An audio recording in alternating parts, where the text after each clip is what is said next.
ये मत जाके कहिएगा अरे भूल गए, अरे क्या था कुछ अच्छा, मगर क्या था हम तो भूल गए। जानते हैं परमेश्वर यहाँ आपको भूलने के लिए नहीं बुला के लाया है। जिस दिन आपने पैर यहाँ रखा, जिस दिन आपने अपनी जुबान से उसका नाम लिया, उसने आपका नाम अपनी हथेली में खोद कर रख लिया। अब वो आपको भूलता नहीं है। और अगर आप भूल जा रहे हैं, आप दुनिया की चीजें अपने झोले में डाल डाल के यहाँ आए तो हैं, शारीरिक रूप से आप यहाँ आए हैं, मगर आत्मिक रूप से आप एब्सेंट हैं, आप उपस्थित नहीं हैं। तो आज जो यहाँ मिलना है वो आपके झोले के अंदर होगा नहीं। आज मैं आपको परमेश्वर के वचन की, हम लोग सुनते हैं आदि में परमेश्वर था, परमेश्वर वचन था, वचन परमेश्वर था, वचन के द्वारा ही यीशु मसीह का पैदा हुआ, वचन से ही सूर्य चांद और तरह तरह की चीजें उत्पन्न हुई, सुना है।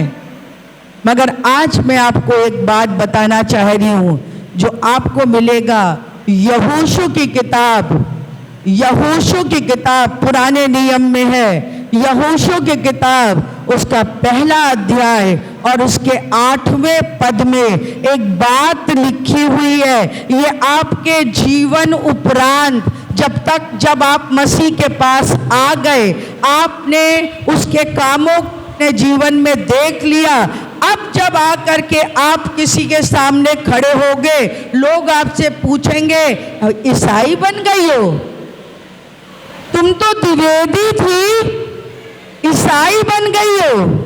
अगर तुम्हारे अंदर वो चीज नहीं होगी, तुम्हारे झोले के अंदर अगर वो चीज नहीं होगी, तो तुम इनकाउंटर दूसरे का नहीं कर सकते हो। हाँ, जा तो रहे हैं, ईसाइयों ही के भगवान के पास जा रहे हैं, हाँ बिंदी लगाने को मना तो करते हैं, आज तक नहीं मना किया गया। पढ़ देंगे यहोशू की किताब उसका पहला अध्याय उसके 8वें पद में। व्यवस्था की ये पुस्तक,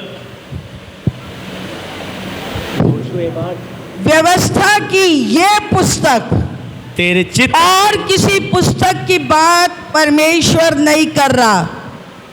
इस किताब को अगर आप उठा के देखेंगे, इसमें आपके जीवन का हर प्रश्न का उत्तर मिल जाएगा। और ये किताब जो एक व्यवस्था की किताब वकील लोग लेके चलते हैं, जिसमें जब हम आज़ाद हुए, जिस समय हम आज़ाद हुए 1947 में 15 अगस्त को, 26 जनवरी 3 साल बाद हमारे देश के लिए एक व्यवस्था लागू करी गई, एक व्यवस्था बनाई गई। और उसी व्यवस्था को मनाने के लिए हम 26 जनवरी मनाते हैं। मगर उस व्यवस्था में बहुत सारी त्रुटियां थी, बहुत सारे बदलाव आज तक होते चले आ रहे हैं। मगर परमेश्वर की ये व्यवस्था जो इस किताब के अंदर मिलती है, ये कोई साधारण किताब नहीं है। आप इस किताब को मजाक में नहीं ले सकते। जो लोग इस किताब को फाड़ रहे हैं, पैरों तले रौंद रहे हैं या इसका अपमान कर रहे हैं, वो इस किताब की सच्चाई को जानते नहीं है। ये वो किताब है जो आपके जीवन को बदलने के लिए काफी है। Hallelujah, hallelujah. ये किताब आपको बताती है क्या पाप है, क्या पुण्य है, क्या मिथ्या है, क्या सत्य है। ये किताब आपको बताती है। आप जब इस किताब को पढ़ते हैं तो आपको सत्य का ज्ञान हो जाता है।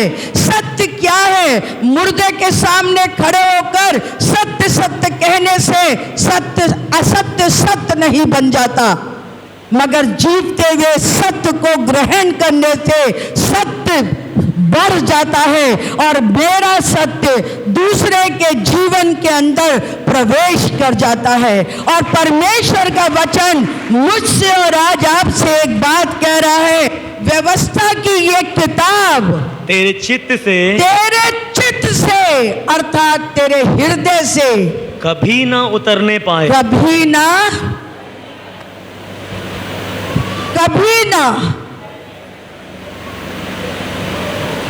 वचन सुना है आपने, प्रभु यीशु ने कहा है, बोझ दबे लोगों मेरे पास आओ, मैं तुम्हें विश्राम दूंगा। प्रभु यीशु ने कहा, मैं जगत की ज्योति हूं। प्रभु यीशु ने कहा, तुम जगत की ज्योति हो। प्रभु ने कहा, हर व्यक्ति सिर्फ रोटी से नहीं वरन परमेश्वर के हर एक वचन से जीवित रहेगा। ये बात अगर तुम्हारे चित्त से हट जाएगी तो तुम दुनियावी रोटी के लिए पाप में डूब जाओगे। क्यों पाप कर रहे हो? रोटी के लिए। क्यों झूठ बोल रहे हो? रोटी के लिए। क्यों व्यभिचार में पड़ गए हो? रोटी के लिए। क्यों अंधकार में जा रहे हो? रोटी के लिए। और ये एक रोटी हमको परमेश्वर से बहुत दूर ले जाती है।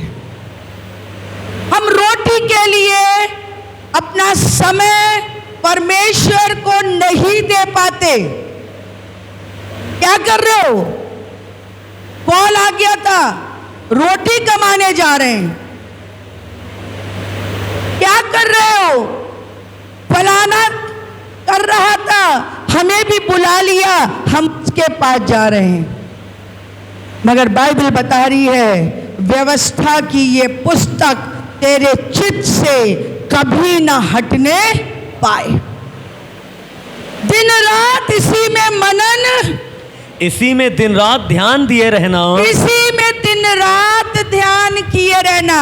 जब तू बिस्तरे पर भी लेटे तो तेरा ध्यान तेरे पिता के साथ में मिला हो, ना कि वो संसार की बातें जो तुम्हें पाप में जीवन में खींच रही हैं, जो तुम्हें बहका रही हैं, उन बातों में अपने दिमाग को मत लगाओ। मैं कभी कभी सोचती हूँ, अपनी बड़ाई नहीं कर रही, मगर कभी कभी मैं सोचती हूँ, मैं दिन भर जो गाना गुनगुनाती हूँ वो गाना जब तक मुझे नींद नहीं आती तब तक वो गाना मेरे दिमाग में चलता रहता है। मैं परमेश्वर से कभी कभी मैं उलझन होने लगती है, वही गाना मैं कहती हूँ कोई दूसरा दे दो, कोई दूसरा गा लूँ, मगर नहीं, परमेश्वर उस गाने के द्वारा मेरे जीवन को बदलना चाहता है। उस गीत के द्वारा, अगर वो गीत है तेरे परों की छांव में मिलती अलग सी पनाह, परमेश्वर उस रात के अंधेरे में भी मुझको अपने पंखों के तले वो सुकून की नींद देना चाहता है जो संसार को नहीं मिलती, मगर वो अपने बच्चों को देना चाहता है। व्यवस्था की ये पुस्तक तेरे चित्त से, चित्त मतलब होता है हृदय, चित्त से कभी हटने ना पाए और दिन रात इसी पर क्या करना, भूल जाना भैया क्या बोले थे, बहुत अच्छा बोले थे, बहन प्रार्थना करना, अरे भाभी प्रार्थना करते हैं तो झपकी आने लग जाती है।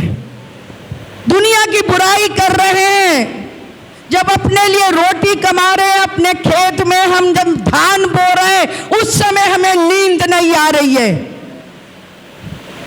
जब घर वालों के लिए 30 रोटी 40 रोटी बना रहे हैं उस समय एक भी बार हम झपक करके गैस के ऊपर नहीं गिरते हैं, मगर जब हम प्रार्थना करने बैठते हैं तो हमें नींद आने लगती है। क्यों नींद आ रही है? क्योंकि तुम्हारा चित्त तुम्हारे परमेश्वर से मिला हुआ नहीं है। जिस दिन तुम्हारा चित्त तुम्हारे परमेश्वर से मिल जाएगा, उस दिन तुम्हारे लिए प्रार्थना करना आसान हो जाएगा। उस दिन तुम्हें वचन याद करना आसान हो जाएगा। उस दिन तुम्हारे लिए तुम्हारी जरूरतों को पूरा करना आसान हो जाएगा, क्योंकि जब तुम उसमें चित्त लगाओगे तो वो तुम में चित्त लगा के रखेगा। व्यवस्था की ये पुस्तक तेरे चित्त से हटने ना पाए और रात दिन इसी पे ध्यान करना। कब कब कब कब? रात दिन, रात दिन इसी पे ध्यान करना। किस पे? कि परमेश्वर की पुस्तक उत्पत्ति से लेकर प्रकाशित वाक्य है। उत्पत्ति में लिखा कि परमेश्वर ने अपने हाथों से मुझे बनाया, अपनी शक्ल और सूरत में मुझे रचा। प्रकाशित वाक्य में लिखा है 22 में कि और परमेश्वर का डेरा मनुष्यों के में होगा और वो उसके लोग कहलाएंगे और वो उनके आंखों के सब आंसुओं को पोंछ डालेगा। ये है चित्त लगाना। लगा करके तो देखो, लगा के देखो, उसकी बातों में चित्त लगा के देखो, उसके लिए समय निकाल कर देखो। जब आप मिलते हो एक दूसरे से तो आपकी बातें सिर्फ परमेश्वर की बातें हो और आपकी बातों में किसी व्यक्ति का अहंकार ना दिखे, किसी व्यक्ति का अपमान ना दिखे, किसी व्यक्ति को तुच्छ मत जानो और किसी व्यक्ति का हंसी ठिठोली मत करो। करना क्या है? चित्त लगाना है। किस पर? उस पर जो सब कुछ देने की ताकत रखता है। दिन रात इसी पर चित्त लगाते रहना। जानते हो फिर क्या मिलेगा? लोग पूछेंगे क्या मिलेगा? हम तो जैसे आए अभी तक वैसे ही बैठे। क्या तुमने उसकी आज्ञाओं को माना है? एक इतवार चले आए, 6-5 घंटा 4 घंटा भवन में बैठे रहे, निकल के जा रहे हो, किसी ने तुमसे पूछा भैया आज कैसा लगा, आज क्या सुना? अरे बहुत बार ताली बजवाते हैं, बहुत बार हालेलुया बुलवाते हैं, बहुत बार जो है गीत गाते हैं, कुछ करते हैं, 10 रुपए चंदे में डालते हैं, 10 रुपए प्रार्थना कराने के लिए हाथ पे रखते हैं, बस इतना ही। क्या पाया? अभी तो कुछ नहीं पाया। जब पाएंगे तो बताएंगे कि हाँ पाया हमने। जानते हैं जिसके पास आज आप आए हैं वो सब कुछ देने की ताकत रखता है, मगर वो एक बात कहता है तुमसे कि जो आज्ञाएं मैं तुम्हें आज सुनाता हूं, जो आज्ञाएं मैं तुम्हें आज सुनाता हूं, उनको चित्त लगा के सुनना। उनको क्या करना? कान की, बाइबल में लिखा है बहुत से लोग मेरे वचन को सुनते हैं मगर कान की खुजली के लिए, कान की खुजली के लिए वचन मत सुनो। और मुंह की, वो क्या कहना चाहिए, गाय करती ना जुगाली, जुगाली करने के लिए उसके मुंह से वचन मत बोलो, मगर एक काम करो कि उन वचनों को जो तुम सुनते हो उस पर चलो भी। अगर तुम उन वचनों पे नहीं चल रहे और तुम्हारे मन के अंदर आज भी दूसरे के अंदर की कमी दिख रही है तो तुम्हारे अंदर परमेश्वर का प्रेम नहीं है।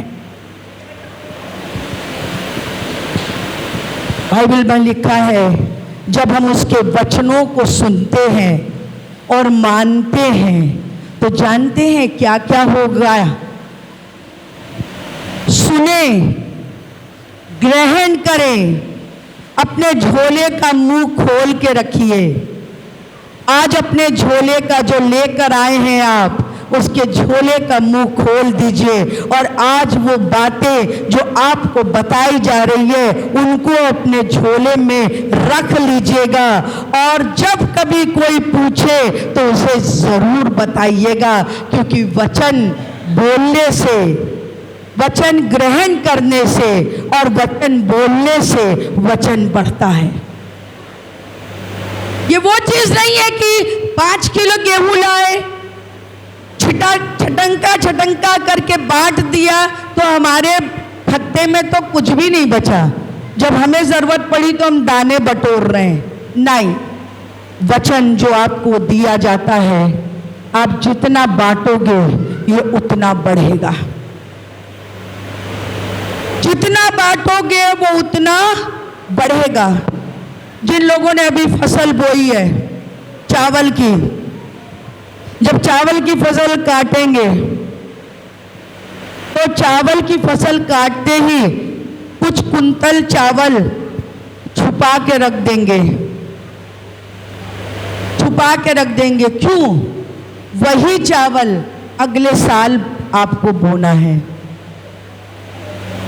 उसी चावल से अभी 10 कट्टा हुआ है, अगले साल 20 होगा, 20 से 40, 40 से 80, 80 से 160, 160 से 300 समथिंग। गुणा भाग कर लेना, मेरी मैथ्स अच्छी है मगर मैं बताऊंगी नहीं। जानते हैं जब आप ये करेंगे, कब करेंगे? जब आपके खत्ते में बीज होगा। अगर बीज को चिड़िए को चुग जाने देंगे, निकलते ही चिड़ियों ने चुगा, निकलते ही झाड़ियों ने दबाया, निकलते ही पथरीली भूमि पर गिरा, तो वो बीज आप क्या बोगे और क्या काटोगे? अगर आप उस वचन को, ये पुस्तक हमें और आपको 2 किताबें दी गई हैं। आपको मालूम नहीं होगा, मैं बता रही हूं, हमें और आपको 2 किताबें दी गई हैं। एक पृथ्वी पर बाइबल के रूप में, जिसमें सिर्फ आपको आपके जीवन को बनाने की बात है। तुम्हें जीवन बनाना है, अगर इन वचनों पे चलोगे तो तुम्हारा जीवन बनेगा। एक किताब ऊपर रखी है जिस पे आपका नाम लिखा है, और आपके नाम के आगे आपके वो काम लिखे हैं जो आप इस पुस्तक को पढ़ने के बाद में कर रहे हो। भले आपके काम 50-50 होगा, मगर वो 50 अच्छे कामों पर भी परमेश्वर अपना अनुग्रह उतारेगा, क्योंकि वो कहेगा इन्होंने 50% मेरी बातों पर मनन किया और 50% को बोया और बोकर और 50% काटा। कितना हो गया आपके खत्ते में? कितना हो गया बेटा ऋषि? 100%। 50 मैंने बोया अच्छे काम, उन 50 को मैंने तुमको दे दिया। कितने हो गए? 100। 50 मेरे, 50 तुम्हारे, मेरे, क्योंकि बाइबल में लिखा है, मैं नहीं कहती, बाइबल में लिखा है, जब तू किसी पापी को पाप करते देखे तो उसे जतला दे, उसे बतला दे, तो वो बच जाएगा और उसका हिसाब तुझसे ना लिया जाएगा। इवन ये भी लिखा है कि अगर कोई धर्मी तुझे पाप करते हुए दिखे तो उसे भी बतला दे, ऐसा ना हो कि वो अपने पाप में मर जाए और उसका लेखा तुझसे लिया जाए। हालेलुया। जानते हैं जब हम प्रभु के वचन को अपने अंदर बो लेते हैं। कहाँ बोना है? कहाँ बोना है? कहाँ बोना भैया? अपने अंदर। तो जानते हैं प्रभु की आशीषें हम पर अपरंपार बारिश करती हैं। उस वचन के द्वारा जो इस व्यवस्था की किताब में लिखे हैं, उस वचन के द्वारा मेरे जीवन में आशीष आती है। मैं अपने लिए कह सकती हूँ, आप विश्वास करोगे आपके, आप विश्वास करोगे आपके, जो विश्वास करेगा, जो उस वचन को बढ़ाएगा, उसके जीवन में आशीष आती चली जाएगी। हम लोग चाहेंगे यूहन्ना की किताब उसका 8 अध्याय उसके 32 पद को पढ़ेंगे। सबसे पहले हमें परमेश्वर का वचन स्वतंत्र करता है। अब आप पूछोगे कहाँ से स्वतंत्र करेगा? हम अपनी पुरानी परंपराओं में जकड़े हुए हैं। यूहन्ना 8:32, हम अपनी पुरानी परंपराओं में जब जकड़े हैं। हम दिनों और पर्वों को मना रहे हैं, हम पत्थर को सर पटक रहे हैं, हम दुनिया को कुछ भी कर रहे हैं। हम सब जानते हैं हम कहाँ से आए। जब हम परमेश्वर के पास आते हैं तो वो अपने वचन के द्वारा हमको दासत्व के जुए से बाहर निकाल देता है। अब हमारे लिए किसी के सामने सर झुकाना असंभव हो गया। अब हमारे लिए पत्थर पर सर पटकना असंभव हो गया। क्यों? क्योंकि हमने जान लिया कि जिस परमेश्वर ने मुझे मां के गर्भ में डाला था वो जीवित था, जीवित है और जीवित रहेगा। और अगर वो जीवित है तो मैं भी जीवित हूं। मैं मरी हुई नहीं कि मैं मरे हुए के सामने सर पटकूं। मैं जीवित हूं क्योंकि मेरा परमेश्वर जीवित है। पढ़ देंगे बेटा। तुम सत्य को जानोगे। तुम सत्य को जानोगे कब? जब तुम वचन पर विश्वास करोगे। जब अगर तुम वचन पर विश्वास नहीं कर रहे, अगर तुम इस बाइबल को मिथ्या बतला रहे हो, अगर तुम इस बाइबल का अपमान कर रहे हो, अगर इस बाइबल को तुम फाड़ के फेंक दे रहे हो, अगर तुम इस बाइबल को पैरों से रौंद दे रहे हो, तो नहीं, मगर यदि तुम इस बाइबल की लिखी हुई एक एक बात को हाँ और आमीन की बात समझ रहे हो तो लिखा है, तो वो तुम्हें क्या कर देगा? स्वतंत्र कर देगा। वो मुझे स्वतंत्र किया, वो मेरे पति को स्वतंत्र किया। हम भी बंधे थे दासत्व में, पाप के दासत्व में, झूठ के दासत्व में, लालच के दासत्व में, व्यभिचार के दासत्व में। बहुत सारी ऐसी दुनियावी चीजें थी जिनके दासत्व में हम बंधे हुए थे। मगर जिस दिन ये वचन मैंने पढ़ा, इस वचन ने मुझसे आके कहा, तू नहीं जानती कि मैंने तेरे लिए क्या क्या किया है, तब तक तू मुझे पहचान नहीं पाएगी। और अगर तुझे मुझे पहचानना है तो इस वचन पर विश्वास कर कि ये वचन तेरे लिए है। हालेलुया। और जिस दिन मैंने विश्वास किया, उस दिन मैं आजाद हो गई। तुम सत्य को जानोगे, सत्य सिर्फ सिवाय यीशु मसीह के और कोई सत्य है ही नहीं। दावे से कहती हूं मैं, सिवाय यीशु मसीह के और कुछ सत्य नहीं है, ना इस पृथ्वी पर, ना आसमान के ऊपर। वो सत्य था, वो सत्य है और वो सत्य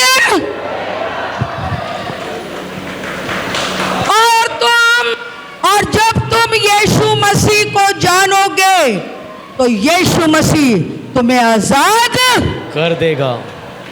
अब तुम्हें बंधे रहने की आवश्यकता नहीं।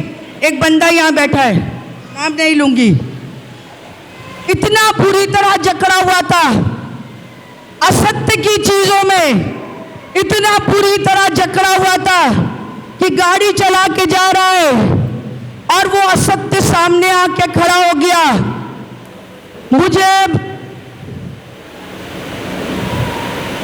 अरे क्या कहते हैं, मुझे मेरे सामने अगरबत्ती जलाओ, धूप बत्ती जलाओ, नहीं तो मैं तुम्हें आगे नहीं बढ़ने दूंगा।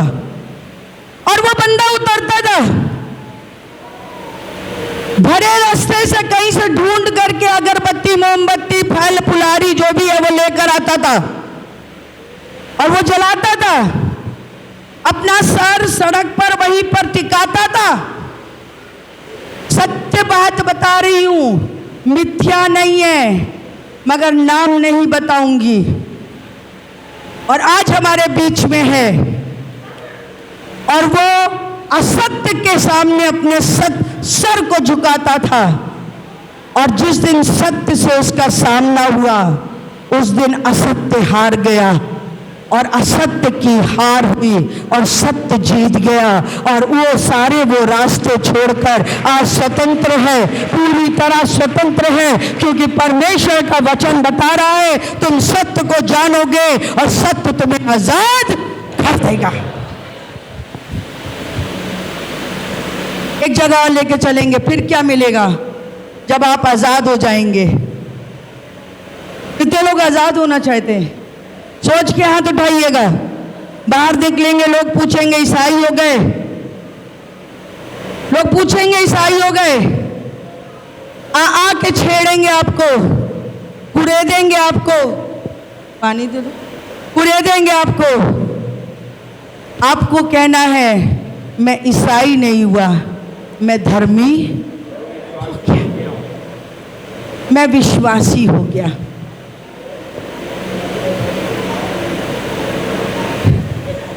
काम पे बनाए, लोग कहे ईसाई हो गई हो, नौकरी नहीं कर पाओगी। अरे रखो नौकरी, बहुत सारी मिल जाएंगी, मगर मेरा प्रभु जो मुझे एक बार मिला है वो दोबारा नहीं मिलेगा। हालेलुया। तुम सत्य को जानोगे, सत्य तुम्हें आजाद करेगा, और जब तुम आजाद हो जाओगे तो तुम चंगाई को पा जाओगे।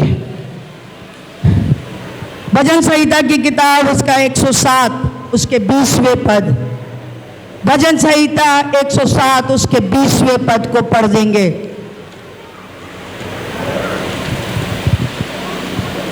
हम सब यहाँ चंगाई लेने आए हैं। किसी के पैरों में दर्द है, किसी का बांझपन का श्राप है, किसी की किडनी प्रॉब्लम है, किसी का कुछ है, किसी का कुछ है, क्या क्या है, क्या क्या लेने आए हो।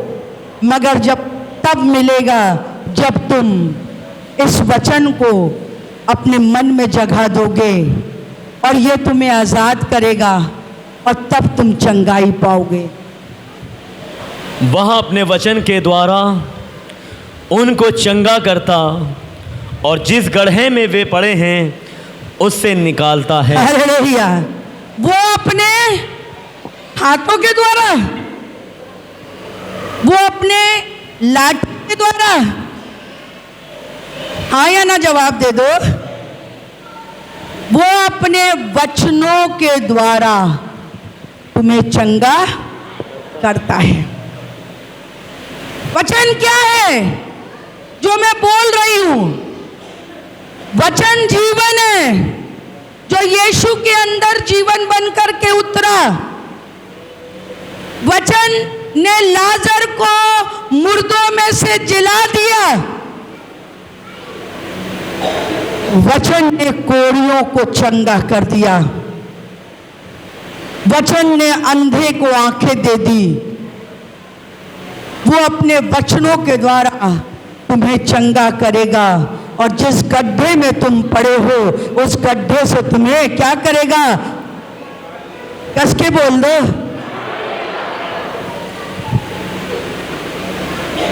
गड्ढा बड़ा अच्छा था। लोग आ रहे थे, कह रहे थे ला ला ला ला ला। मैंने कहा नहीं। जब किसी ने कहा ले, मैंने कहा ला। नहीं समझे होंगे। प्रभु यीशु मसीह, लिखा है जो गड्ढे में पड़े हैं उनको क्या करेगा? क्या करेगा? और कस के निकाल लेगा। एक भैया, अगर कोई बनिया बैठा हो तो क्षमा करना। एक बनिया था, एक सीवर में गिर गया। लोग गुजर रहे थे, बनिया चिल्ला रहा था बचाओ बचाओ बचाओ। 9 लोग गुजरे। 9 लोगों ने कहा बनिया हाथ दे दो। बनिया ने कहा अरे दे दो, मैं तो दे दूं। बनिया था ना। एक और आदमी गुजरा, तो पहले एक पुकार के खड़ा हुआ था, दूसरा आदमी आया तो उस दूसरे आदमी ने कहा भैया ये बनिया है, इसे दे दो मत कहो, इसे कहो ले लो। ये हाथ ले लो, मैं तुम्हें निकाल लूँगा। जानते हैं वो बनिया बाहर आ गया, क्योंकि हमारी फितरत भी यही है। जब हम परमेश्वर के पास आते हैं तो कहते हैं ला ला ला। कितना देगा? ला। ये दे दे, ला। कभी ये नहीं कहते ये जीवन ले ले, इस जीवन में तेरा वचन रहे, इस दिमाग में तेरा वचन रहे, इस सांस में तेरा वचन रहे। ला, मुझे अपना वचन दे दे। अगर आज आप ये कह रहे हो कि हाँ मैं यीशु का वचन लेकर अपने इस मन में रखना चाहता हूँ और इस ज़बान से उसका इकरार करना चाहता हूँ, तो बाइबल बता रही है वो तुझे वचनों के द्वारा तुझे चंगा कर देगा और तुझे गड्ढे में से निकाल देगा। हालेलुया। भजन संहिता 119 का 9। जानते हैं हमारे पास बीमारियां किस चीजों से आती हैं? 99%, 99.9 बीमारियां हमारे पापों के कारण हम पे पड़ती हैं। क्या पक हो रहा है भैया? ब्लड प्रेशर बढ़ रहा है। क्यों बढ़ रहा है भैया? क्या डॉक्टर सबसे पहले पूछता है क्यों बढ़ रहा है भैया? क्या सोच रहे हो? सोच रहे हैं 10 को 10,000 कैसे करें। सोच रहे हैं 4 बेटियां हैं 1 बेटा कैसे पैदा करें। सोच रहे हैं 1 मकान है डबल कैसे करें। कभी कभी तो लोग सोचते 1 बीबी है दूसरी बीबी कैसे करें। सोच लो। और हम जानते हैं 99.9% बीमारियां हमारे पापों के कारण हम पर आ पड़ती हैं। और जब हम परमेश्वर के पास आते हैं, परमेश्वर का वचन सुनते हैं, वचन पर विश्वास करते हैं, विश्वास के द्वारा हमारे जीवन में काम होता है और बीमारियां हमारे घर को, हमारे शरीर को छोड़कर अंधकार में चली जाती हैं। क्यों? क्योंकि हम उजाले में आ।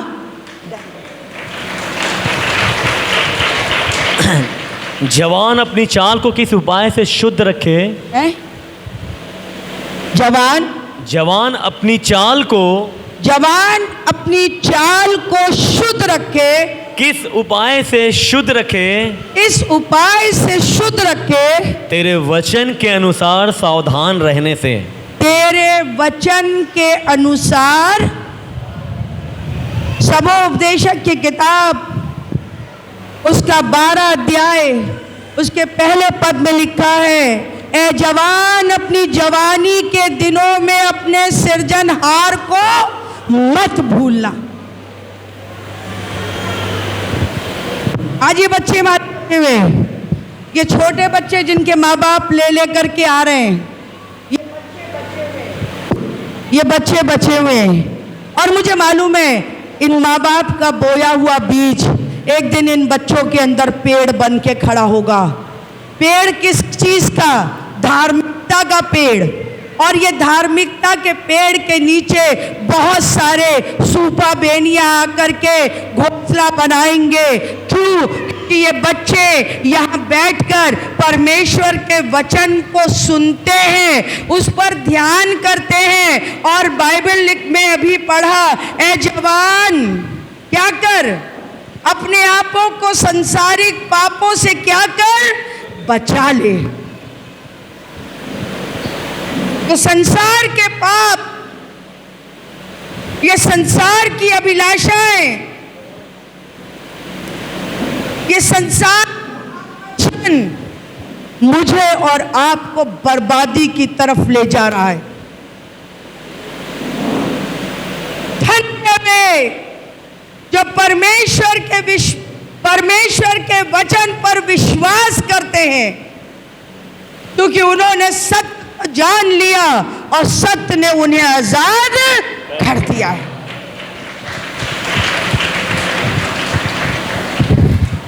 ए जवान, तू वचनों के द्वारा, किसके द्वारा? आप कितनी छड़ी चलाते रहिए बच्चे के ऊपर, उसे बिगड़ना होगा, वो बिगड़ जाएगा। आप कितनी उसकी जिद को पूरा करते रहिए, उसे बिगड़ना है, वो बिगड़ जाएगा। मगर अगर आप दिन रात अपने बच्चों को वचन की राह बताते रहिए,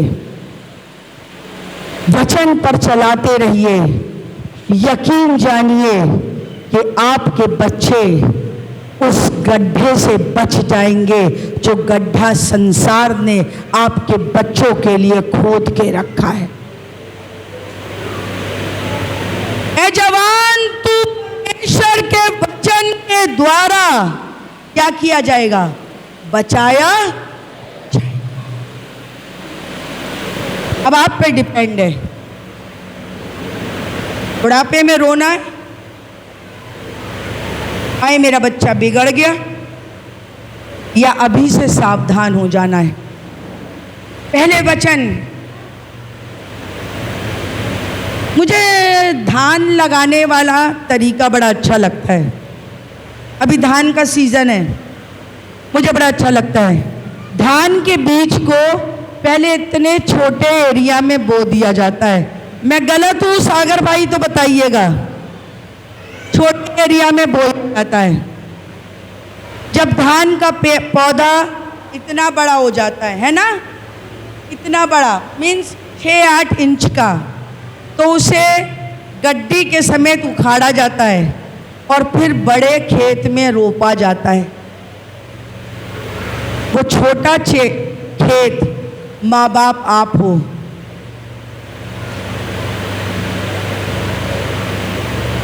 यहाँ बैठे हो, आज के वचन को अपने जीवन में रो रही हो तुम। आज तुम्हारे बच्चे नशे में पड़े हुए हैं, हर तरह का नशा कर रहे हैं। क्यों? तुमने उनको पहले परमेश्वर के राज धर्म की शिक्षा नहीं दी है। वो खेत, छोटा खेत तुम हो, क्योंकि तुम्हारा जीवन, जब तुम्हारा बच्चा पैदा हुआ तो तुम 20 साल 25 साल के हो चुके थे। जब तुम्हारे बच्चे पैदा हुए तब तुम 26-27 साल के हो गए होगे गांव के हिसाब से। तुमने अपनी वो जिंदगी दुनिया के व्यभिचार में गुजार दी। जब तुम्हारे बच्चे पैदा हुए, तुम एक बच्चे को दूसरे बच्चे को पैदा करने में तुमने एक पहले बच्चे को निग्लेक्ट कर दिया। वो मोहल्ले मोहल्ले जा रहा था, तुम इत्मीनान में कमरे में बंद थे। क्यों?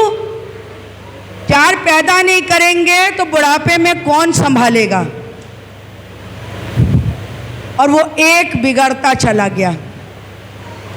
अगर धान के खेत की मानिंद पहले वो बीज तुम्हारे अंदर बो गया होता,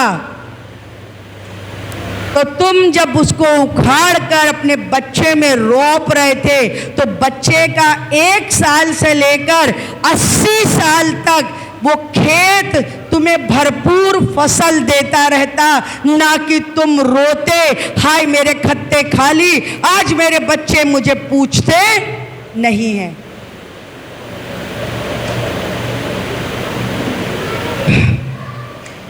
पाप हमारे थ्रू हमारे बच्चों के अंदर आता है। आपका बच्चा बिगड़ा क्योंकि आपके पास वचन नहीं था। जब पहली बार उसने गाली दी, आपके मुंह में शब्द नहीं थे कि उसको मना कर सके, तो बिगड़ता चला गया और आप हंसते रह गए। वो बिगड़ता चला गया और आज आप रो रहे हो। अब भी समय है, अब भी समय है, अभी कुछ बिगड़ा नहीं। आपका बच्चा 16 साल, 18 साल, 20 साल का हुआ, अभी उसकी 60 साल अभी उसके बचे हैं। उसको बचा लो, उसके मन के अंदर परमेश्वर का वचन बो दो।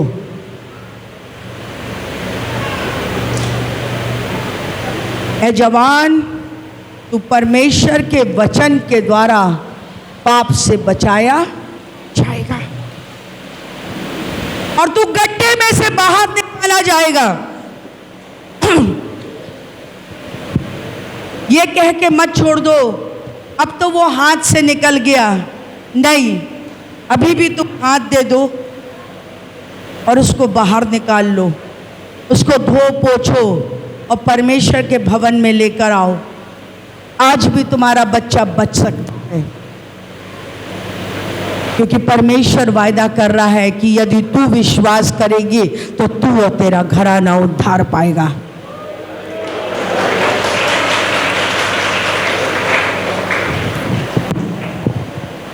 नीति वचन 8:34 और 35।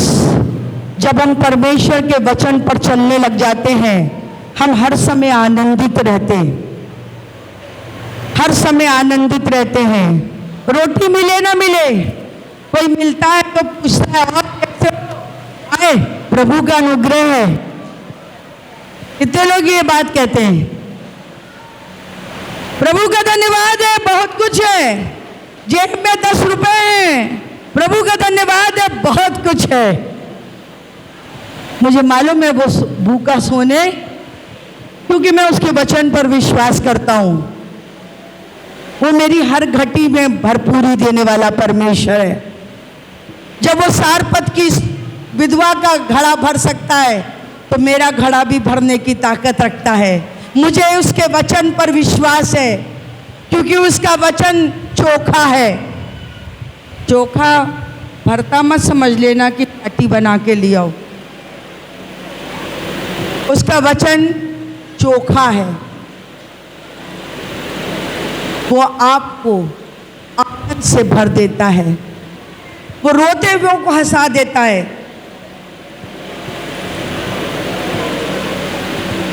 लाजर के पास उसकी 2 बहनें रोती हुई जा रही थी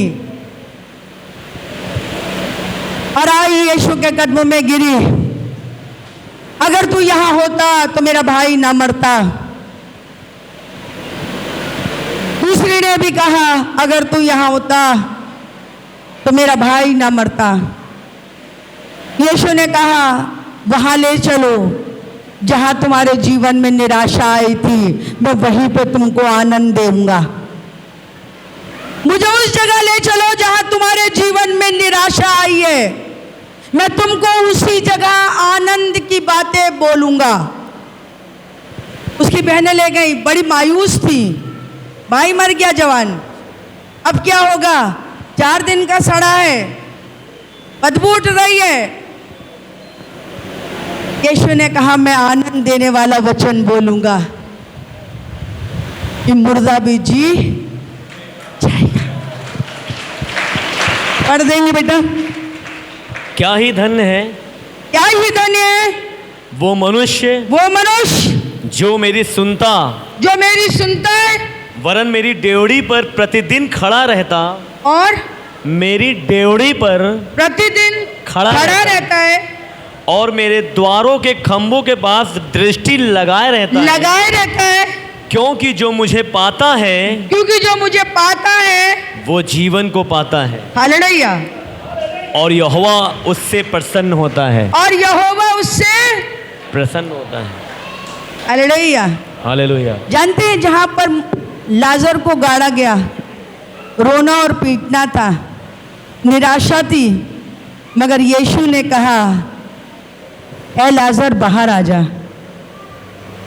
लोग हंसने लग गए होंगे, आनंदित होंगे, भाई मर गया, जीवित हो गया। परमेश्वर चाह रहा है कि आप उसकी डेवढ़ी पर दृष्टि करते रहे, उसके खंभों के पास खड़े रहे, कि वो आपको आनंद पे आनंद, आनंद पे आनंद और आनंद पे आनंद देता रहे। बाइबल में लिखा है, वो तेरे मुख के सभी आंसुओं को पोंछ डालेगा। वो तेरे मुख के सभी आंसुओं को क्या करेगा? पोंछ डालेगा। मगर कब? जब ये वचन मेरे पास में होगा ना, जब मैं दुखी होंगी तो मैं प्रभु से कहूंगी, तूने कहा था तू मेरे मुख के आंसू पोंछेगा।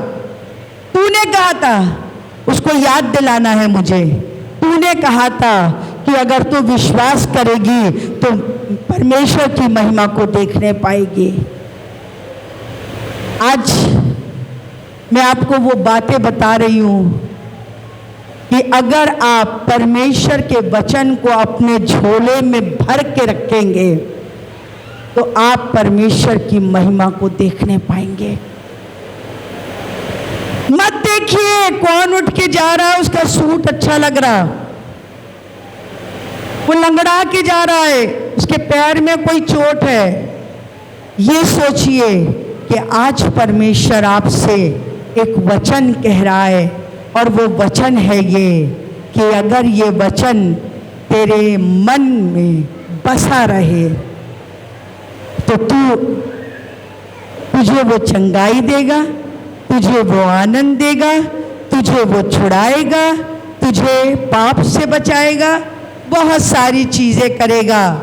और एक आखिरी 2 चीज़ें हैं। यूहन्ना 15 उसका 7 अध्याय। जब हम लोग प्रार्थना करते हैं, बहुत लोग प्रार्थना करते, सभी लोग प्रार्थना करते, और प्रार्थना का उत्तर नहीं आ रहा, तो हम लोग क्या करने लगते हैं? अरे बेकार।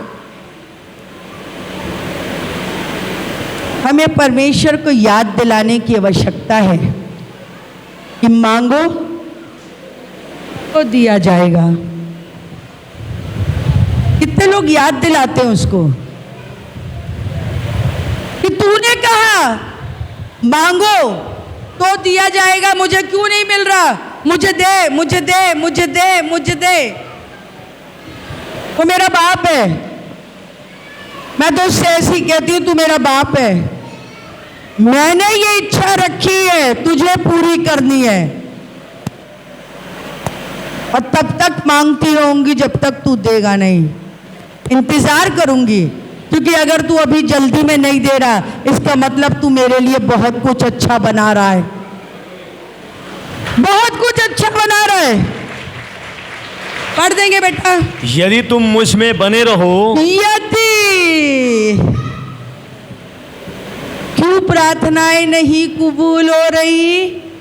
क्योंकि उसका वचन मेरे अंदर बना हुआ धाय ये तो धाय वो, तो धाय ये तो धाय। धाय मतलब मैं बोलती हूँ अपनी लैंग्वेज में, धाय है मतलब कभी ये कभी वो, कभी ये कभी वो, घूम रहे हैं, स्थिर नहीं है, स्थिर नहीं है। फिर एक भाई की बात बताऊंगी। जब वो हम लोग के पास जुड़े,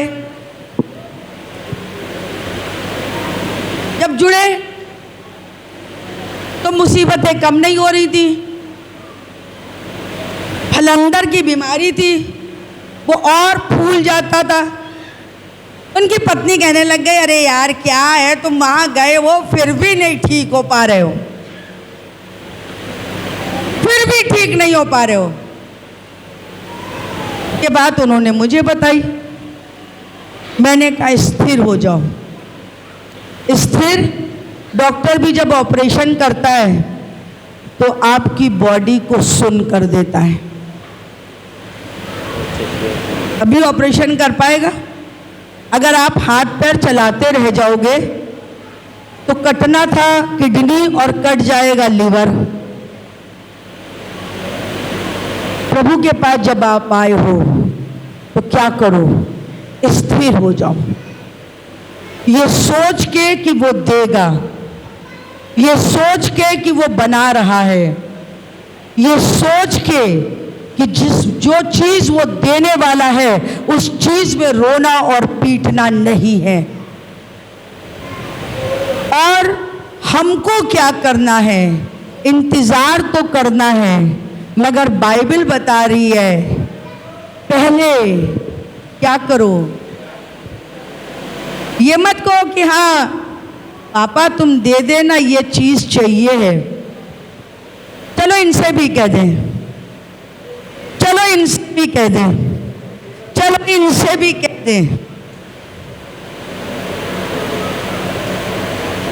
इनसे उनसे कहने में समय गुजर जाएगा और पापा जो बना रहे थे आपके लिए वो कहीं और चला जाएगा। पहले तुम मेरे राज धर्म की खोज करो तो दुनियावी चीजें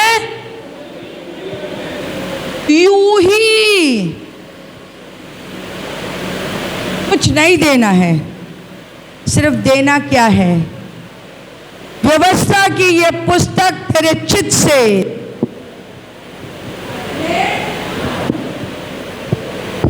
ना पाए। इसे दिन रात क्या करना, स्मरण करते रहना।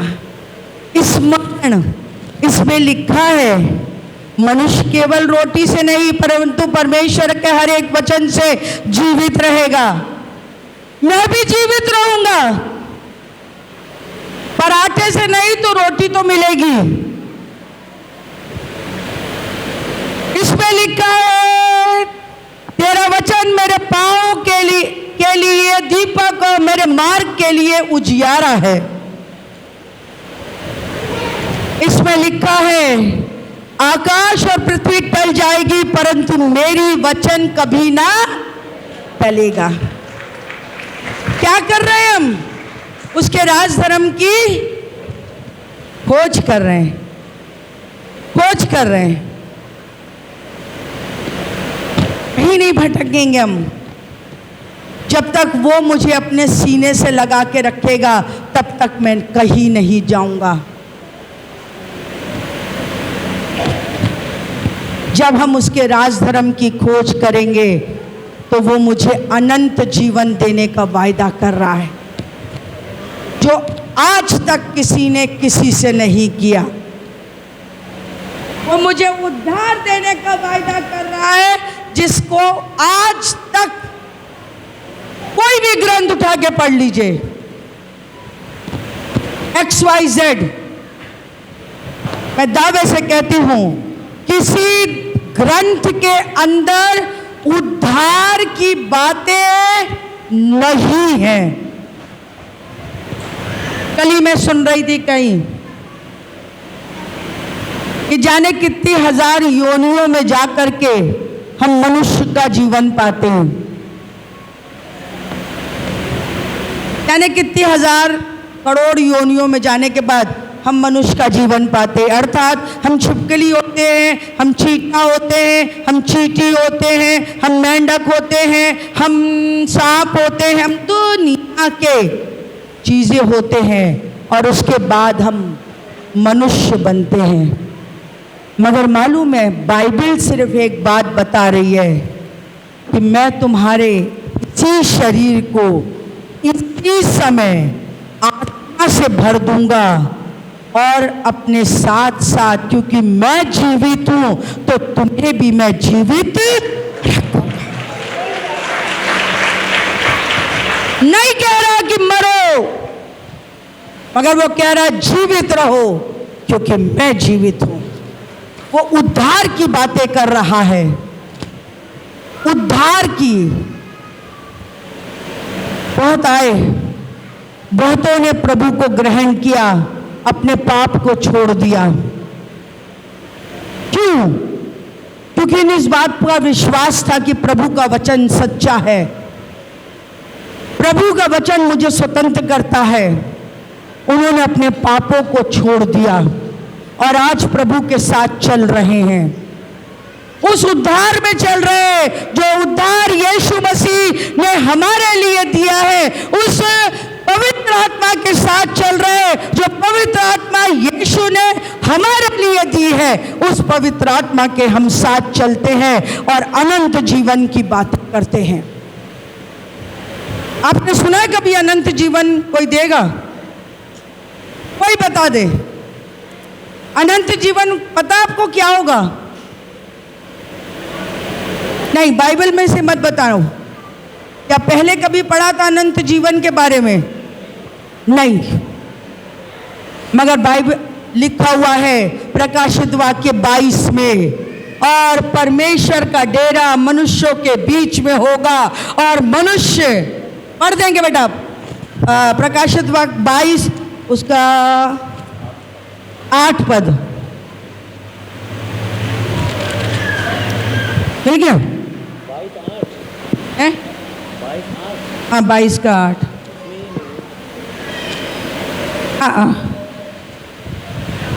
प्रकाशित वाक्य किताब उसका 21 अध्याय और उसका 3 पद। फिर मैंने सिंहासन में से किसी को ऊंचे शब्द से यह कहते सुना, देख परमेश्वर का डेरा मनुष्यों के बीच में है, वह उनके साथ डेरा करेगा, वो उनके साथ डेरा करेगा और वे उसके लोग होंगे, और वो उसके लोग होंगे, और परमेश्वर आप उनके साथ रहेगा, और परमेश्वर आप उनके साथ रहेगा, और उनका परमेश्वर होगा, और उनका किनका किनका? पहला पद यहोशू की किताब उसका 8वां अध्याय, तेरे मन से व्यवस्था की ये पुस्तक तेरे चित्त से हटने ना पाए। इनके चित्त से ये व्यवस्था की पुस्तक नहीं हटेगी। जो इस पर रात दिन ध्यान करेंगे उनकी से परमेश्वर ये वायदा कर रहा है कि तुम मेरे लोग होगे। मैं तुम्हारे मुख के हर एक आंसू को पोंछ डालूंगा और सब कुछ नया कर दूंगा। हम चाहते तो है नया हो जाए, हम चाहते रोज सुबह जब आँख खोलते अरे यार वही ऑफिस, वही कुड़कुड़, वही रोटी, वही पानी, वही कुछ नया। हम क्या कर रहे हैं कुछ नया के लिए? हमने कुछ एफर्ट किया, कुछ प्रयास किया कि कुछ नया हो जाए? परमेश्वर नया करने की बात कर रहा है। पहले मेरे राज धर्म की खोज करो तो दुनियावी चीजें तुम्हें यूं ही विदाउट एफर्ट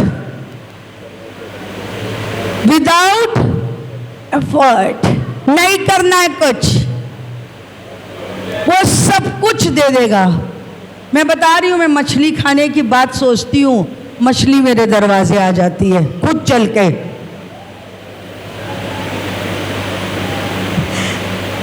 सोचो और प्रभु तुम्हारे लिए कर देगा। आखिरी पद को पढ़ेंगे, खत्म करेंगे। आमोस 8:11 जानते हैं, जिन चीजों में पढ़कर हम परमेश्वर को समय नहीं दे पा रहे, वो चीजें मेरा ये शरीर है, सिर्फ मेरा ये शरीर। इसी के लिए तो मेहनत कर रहे हैं, इसी के लिए तो मेहनत कर रहे हैं। दांत ना खराब हो जाए तो सुबह 3 बजे उठ के मंजन कर लेते हैं, चेहरा चमकता रहे, फेस वॉश से चेहरा धो लेते हैं, नहा लेते हैं, प्रेस वाले कपड़े पहन लेते हैं, पैरों में कंकड़ ना घुस जाए तो चप्पल पहन लेते हैं, बालों में जुइयां ना चली जाए तो कंघी कर लेते हैं, होंठ थोड़े लाल दिखे तो लिपस्टिक लगा लेते हैं, माथा थोड़ा सूना ना दिखे तो बिंदी लगा लेते हैं, कानों में बड़े बड़े कान दिए कुछ अच्छा लगे तो बुंदा पहन लेते हैं।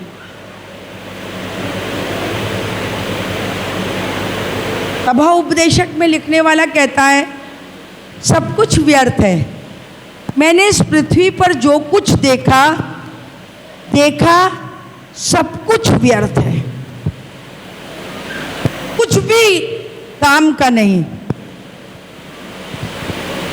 हम जो 6-6 घंटा रोटी पकाने में लगाते हैं, मैंने किन्हीं किन्हीं औरतों को देखा, सुबह का नाश्ता 2 घंटा, दोपहर का खाना 11 बजे से चढ़ाएंगी, 2 बजे तक खाना बनेगा, शाम का खाना 4 बजे 5 बजे चढ़ाएंगे तो रात में 8 बजे तक बन ही जाएगा। मैंने देखा, सच बता रही हूँ। इसलिए धीरे धीरे सब्जी काट रहे हैं, महीन कटे। अरे दांत 32 किस लिए दिए परमेश्वर ने? चबाओ और अंदर चला जाएगा, सुबह संडास में निकल जाएगा। जब परमेश्वर का वचन पढ़ने बैठते हैं तो झपकी आने लगती है, आती है ना झपकियां? झपकी आती है। प्रार्थना करने बैठ रहे हैं तो नींद आ रही है। खाना खाते समय 6 रोटी खा रहे हैं प्लस चावल खा रहे हैं, मगर एक एक कौर को चबा चबा के खा रहे हैं। नींद नहीं है साहब। तब बता दिया नमक ज़्यादा है, तेल तैर रहा है, फलाना है, ढुमकाना है, ये सलाद नहीं काटा, अरे खीरा लाया था वो नहीं काटा। मगर जब परमेश्वर का वचन पढ़ने का समय आता है तो सारी चीजें खत्म हो जाती हैं। और परमेश्वर कह रहा है, पहले उसने क्या कहा? व्यवस्था की ये चित्त से हटने, दिन रात इसी पर ध्यान लगाए रहना। और एक जगह है इस व्यवस्था विवरण में, इस पुस्तक को खा ले, चबा ले, अतड़ियों में पचा ले, कि जब तू डकार मारे तो ये आए। क्यों? मालूम है क्यों? ये आज आपको आसानी से मिल रहा है। ये किताब आज आपको आसानी से मिल रहा है। कोई आपको बुला के लिए आया, आपने ये वचन सुन लिया। एक समय आने वाला है और वो समय अब दूर नहीं है, बहुत जल्दी है वो समय जब ये किताब लुप्त हो जाएगी। ये किताब खत्म हो जाएगी। इस संसार में आप ढूंढोगे और ये किताब आपको नहीं मिलेगी। आप चाहोगे कि एक पन्ना मिल जाए, आपको एक पन्ना नहीं मिलेगा। मगर जिन लोगों ने इस वचन को अपने हृदय में बसा लिया है, वो लोग कभी भूखे नहीं रहने पाएंगे। जानते हैं क्यों? मैं नहीं कह रही, ये वचन के अंदर लिखा है और परमेश्वर यहोवा कह रहा है।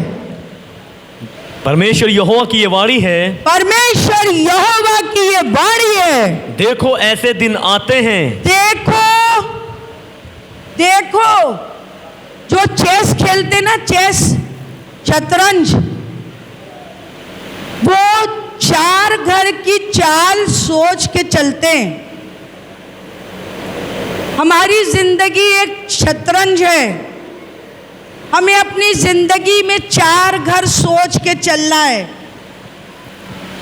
और परमेश्वर का वचन ये बात कह रहा है, देखो ऐसे दिन आते हैं जब मैं अर्थात परमेश्वर इस देश में महंगी करूंगा, उसमें ना तो अन्न की भूख होगी और ना पानी की प्यास होगी, परंतु यहोवा के वचनों के सुनने से, परंतु यहोवा के वचनों को सुनने से, वचनों के सुनने ही की भूख प्यास होगी। वचनों को सुनने ही की भूख प्यास होगी। कहाँ होगी? ये तो होगी नहीं, ये तो होगा नहीं। अब दौड़ोगे, मुझे प्रभु का वचन सुना दो क्योंकि उसमें जीवन है। मुझे प्रभु का वचन सुना दो क्योंकि उसमें उद्धार है। मुझे प्रभु का वचन सुना दो क्योंकि उसमें चंगाई है। मुझे प्रभु का वचन सुना दो क्योंकि उसमें भरपूरी है। मुझे परमेश्वर का वचन सुना दो क्योंकि उसमें सब कुछ पाया जाता है। कहाँ मिलेगा ये? कहाँ मिलेगा ये? लोग तो इसको जला देंगे, लोग इसको गड्ढों में डाल देंगे, इसकी छपाई पे रोक लग जाएगी। ये वचन आपके जीवन के अंदर पाया जाना चाहिए।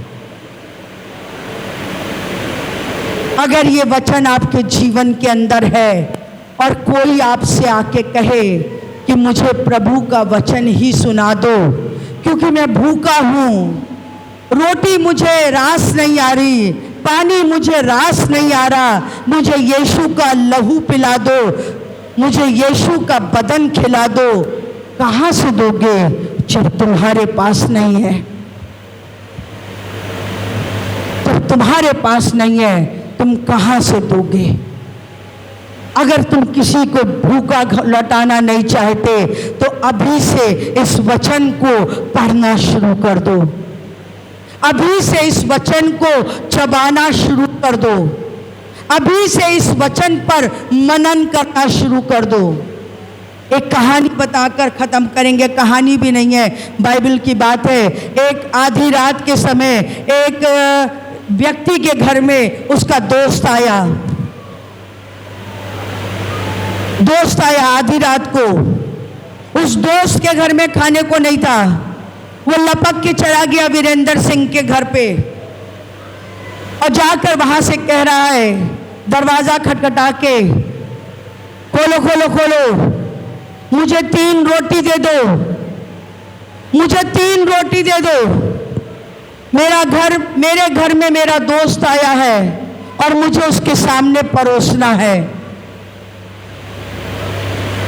वो दोस्त जो दरवाजे के अंदर था वो बहाना बनाने लग गया, मेरा बेटा मेरे साथ में लेटा है, मैं अब दरवाज़ा नहीं खोल सकता। दुनिया के बहाने उसने बनाए। जानते हैं क्यों? क्योंकि उसके घर में 3 रोटियां नहीं थी, क्योंकि उसके घर में 3 रोटियां नहीं थी। और वो 3 रोटी के विषय में जानता भी नहीं था। किसी दिन आपके घर में ऐसा ना हो कि लोग आपके घर में आए और कहें मुझे 3 रोटी दे दो जो मुझे चाहिए है, क्योंकि ये दुनियावी रोटी से मेरा पेट नहीं भर रहा, ये दुनियावी पानी मुझे तृप्त नहीं कर रहा, मुझे वो 3 रोटी दे दो। आप कहेंगे मेरे पास नहीं, क्योंकि आपको जब बांटा जा रहा था आपने अपने कानों में ढक्कन लगा के रखा था, आपने अपने मन को बंद करके रखा था, आपने कभी सोचा नहीं ये किताब हमें फ्री में दी जाती है, इस किताब को हम पढ़ लें, नहीं पढ़ा। जानते हैं आप भी निराश होंगे, आपके घर आने वाला हर व्यक्ति निराश होगा। बाइबल बता रही है मैं एक दिन ऐसा करूंगा कि ये लोग तुम्हारे पास में इसलिए आएंगे कि परमेश्वर का वचन तुम उनको सुना सको।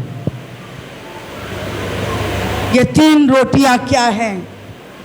पहली रोटी है प्रभु परमेश्वर, दूसरी रोटी यीशु मसीह और तीसरी रोटी है पवित्र आत्मा। अगर हम इन तीनों को अपने जीवन में रख लेंगे तो ना हम भूखे रहेंगे और ना हमारे घर पे आने वाला व्यक्ति कभी भूखा जाने पाएगा। ज्यादा बड़ी बातें नहीं है, ना तो सब्जी काटनी है, ना धोनी है, ना बिननी है, ना छौंका लगाना है, ना नमक डालना है, ना मिर्चा डालनी है, ना कुछ डालना है। बस तुमको अपने के पला पर बैठ जाना है और परमेश्वर से कहना है मुझे अपने वचन का खोजी बना दे, मुझे ये चाहिए। रोटी मिले ना मिले, पानी मिले ना मिले, दुनिया मिले ना मिले, मुझे तू चाहिए प्रभु, मुझे बस तू चाहिए। जिस दिन आपकी ये प्रार्थना हो जाएगी, मैं यकीन के साथ कहती हूँ आपके घर में चंगाई, आपके घर में आनंद, आपके घर में भरपूरी, आपके घर में सब कुछ होगा, क्योंकि आप उसके खोजी हो गए हो। और जब हम उसके खोजी हो जाते हैं तो वो हमें किसी भली वस्तु की घटी होने नहीं देता। आइए प्रार्थना करें।